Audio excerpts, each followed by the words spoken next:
Hi, this is Brian from Workshop Addict. I was working with a friend last night, taking care of some stuff in his trailer and fixing some air brakes, and he pulled out this Bosch impact wrench.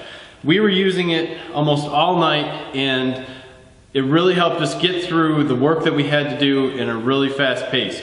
So I asked him, could I bring it home and do a quick review for everybody online? So, to start off, this is a brush tool. It is still very light, but still very well built. It does have metal up front.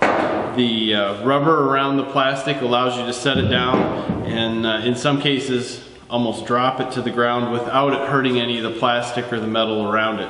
It's an 18 volt lithium ion 4 amp hour battery. So in the hour and a half that we used it last night, it never came off of full charge.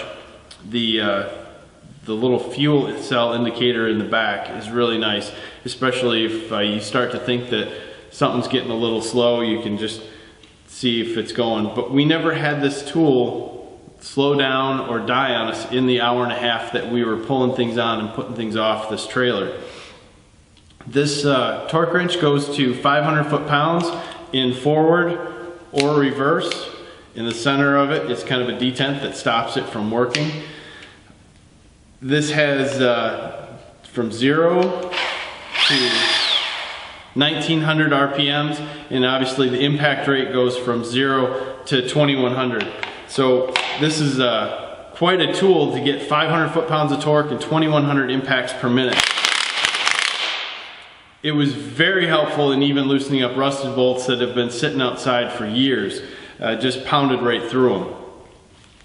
So one of the things that I guess I looked at and I liked about the tool, that it at least had an LED light on it, but what I found hard to use, especially when it was slightly dark, you have to pull the trigger slightly to get the light on, but when you do, your socket starts turning because the trigger is really tightly connected to it.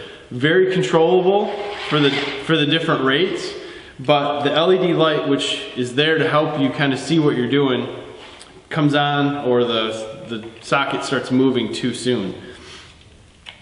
But other than that, this thing really pounded through everything that we needed it to do, and the battery life was there to keep everything going. So it does come in 3 configurations, at least with the front. I'm gonna have to use the manual to get through this. This one is the model that is a 1/2-inch square drive with a friction ring, which is my preference, so that, I mean, these things don't come off. Sometimes you can get the detent pin, which is the other one, same 1/2-inch thing, but it has a little pin that goes in your sockets. Those I've found sometimes you have to have a little push pin to go in to pull it off. And then this also will come with a 17-inch, it's a hex shank with a power groove, and it has a little locking sleeve so you could actually put on and drive some screws. This 500 foot-pounds are going to be putting in or taking out some pretty serious size screws. But again, it's available in 3 configurations. Very nice tool. At Home Depot, this guy runs about $429. So it is a little bit on the pricier side, but it is a quality piece of equipment. So if you're looking at impact wrenches, throw this one on your list, run the specifications by the other ones, and I think you'll find it's a pretty nice tool. This is Brian from Workshop Addict. Thanks for your time.